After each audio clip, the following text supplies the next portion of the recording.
This is a Ponsness Warren reloader in 20 gauge, and I'm going to show you how to use it.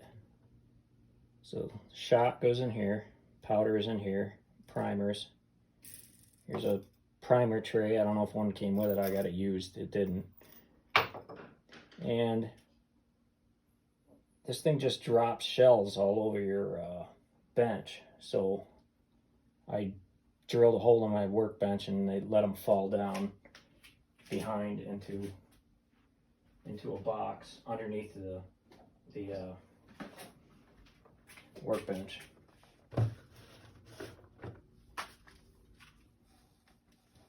I divert it down in there.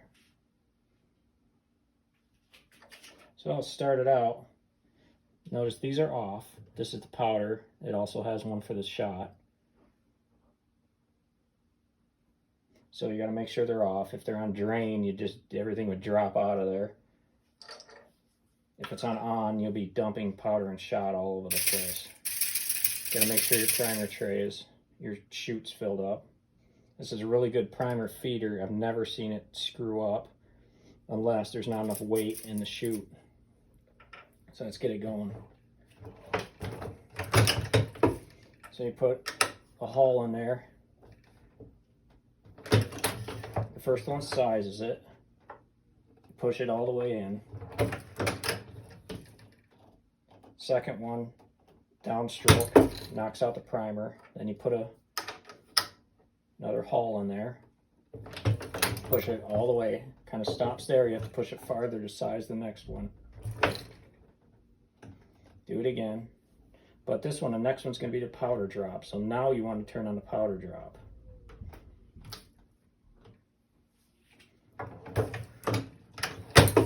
So now it dropped powder in the hull, in the primed hull. So I'm going to put another hull in there. This thing comes out. The next one's the wad, because the powder's in there. Now you need shot. So it's just going to seat the wad in this next station. So you want to take a hull. When you get going on this, you want to take a hull and a wad in each hand. This is how to get into the groove and not make any mistakes. When it comes out, I put the hull in here. And I want to turn the shot on this one, because the next station is shot. The shot dropped, the powder dropped, primer kicked out, everything's good so far. So I want a hull and a wad.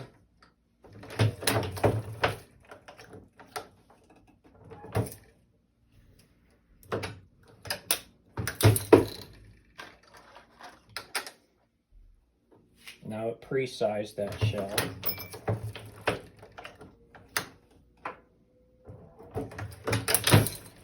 The first one crimped. Now it's going to kick it out. Right down into a box underneath my desk. And here's the finished shell. It's perfect. Good thing about this loader is that it never gives you anything but a perfect reload if you're doing everything right and if you got everything else set up right. So I want to continue on. I'm going to finish up this round, only 5 more.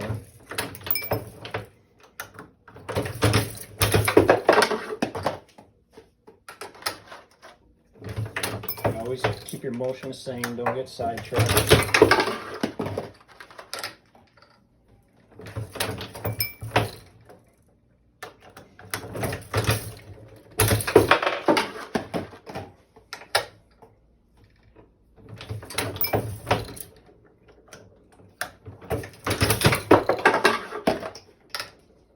Now this is the last one, you got to pay attention here.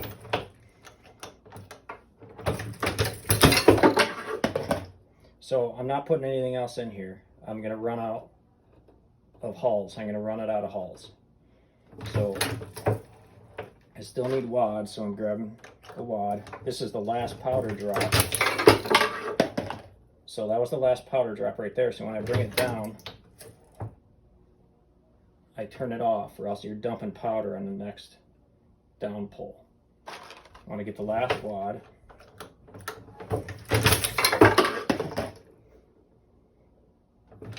Alright, so the last shell is going to put the shot in. That's the last one with the shot, so I'm going to turn the shot off.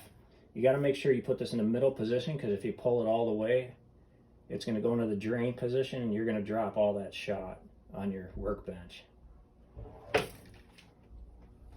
So both are off, the powder and shot, and I'm just going to finish it up. Some got stuck a little, so you just knock it out.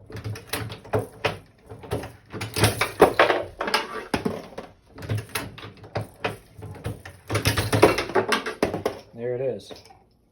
I just loaded up 12 perfect AA hulls. Everything about them is perfect. Very consistent reloader. Then I just leave it in this up position. I'll show you how the drain works. So here's my international powder. I'll put it in here and I'll push it to the drain, and so you can see it, and then I'll move the lever back and it drains. Yeah.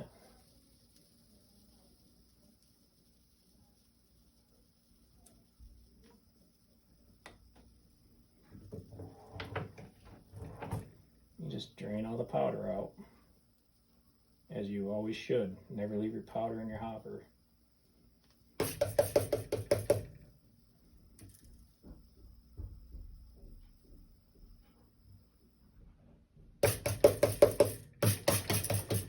Always a little static. Dryer sheet stops that. And I'm going to then put it in the off position, because if you leave it in drain, when you put that powder in, it's going to fall right through. You're going to lose a lot of powder before you realize it. And that's it. It's a good reloader.